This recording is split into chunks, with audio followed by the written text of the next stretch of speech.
In this video, I'm going to show you how to set up TikTok 9 to 16 guides in Krita so you can design content that looks clean, centered, and ready for vertical social media. Whether you're making a TikTok cover, a video frame, or a graphic with text overlays, getting your canvas and safe zones right from the start will save you a lot of time later. If this tutorial helps, be sure to hit the like button and subscribe for more practical design guides.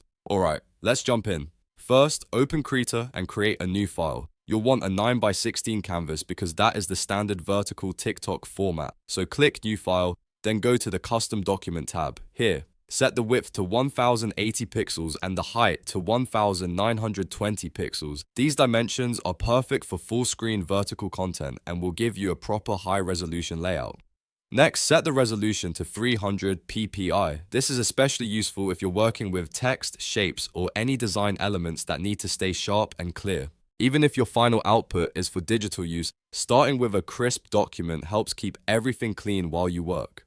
Once those settings are in place, click Create. Now your vertical canvas is ready and you've got the correct foundation for a TikTok style layout. Now let's move on to the grid setup. This part is really helpful because it gives you a visual structure to work with while placing text, images, and design elements. At the top menu in Krita, go to Settings, then open Dockers and choose Grid and Guides. A new Docker window will appear on your screen. This is where you'll control the spacing and layout of the grid. Inside that panel, change the grid type to rectangular. That gives you a simple box-based guide system, which is ideal for social media design.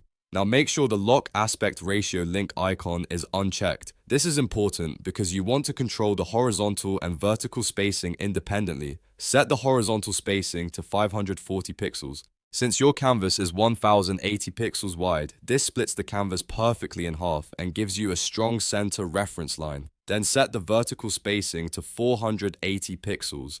This creates 4 evenly spaced vertical sections across the canvas, which can help you position content more accurately and keep everything balanced. After that, you'll need to make sure the grid is visible. Go back to the top menu, then click View and turn on Show Grid. Once that's enabled, you'll be able to see the guidelines directly on your document while you work.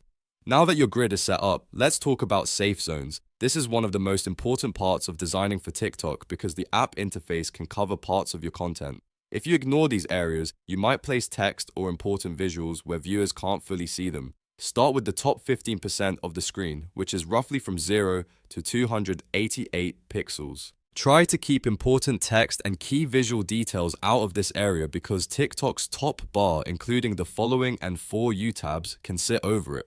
Next is the bottom 25%, which is around 1440 pixels to 1920 pixels. This area should stay clear of critical information because your username, caption, and music track details will appear there. If you place vital text too low, it can get hidden behind the app's interface. Then there's the right 15% of the canvas, from about 918 pixels to 1080 pixels. This is another important no text zone because the profile picture, like button, comment button, and share button all live in this vertical strip. If you want your design to feel professional, keep this edge clean. That leaves the center as your sweet spot.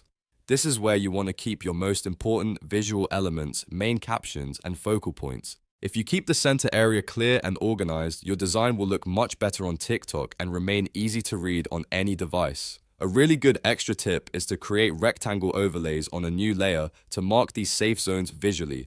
This makes the layout easier to follow while you're designing, especially if you're planning multiple TikTok graphics or reusable templates. You can make semi-transparent boxes for the top, bottom, and right side danger zones, then leave the center open for your content.